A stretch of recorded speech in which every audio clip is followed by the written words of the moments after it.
चला सध्या आळूच्या पानांचा सीझन चालू आहे तर मस्त कुरकुरीत आळू वड्या करूया।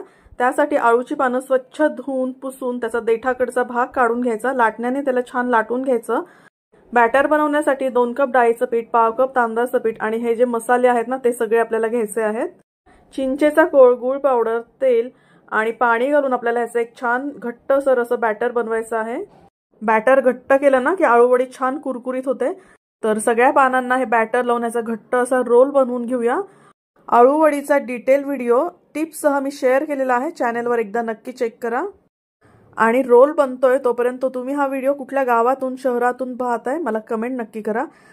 आळूवडीला आणि चाळणीला व्यवस्थित तेल लावून घ्यायचं, 15 ते 20 मिनिटांसाठी स्टीम करून घ्यायच्या आणि थंड झाल्या की मगच आपल्याला याला कट करायच्या। आणि डीप फ्राय करा, शॅलो फ्राय करा, कशाही करा, मस्त कुरकुरीतच होतात। आणि अशा साध्या सोप्या हेल्दी टेस्टी रेसिपीजसाठी मी मिस किचन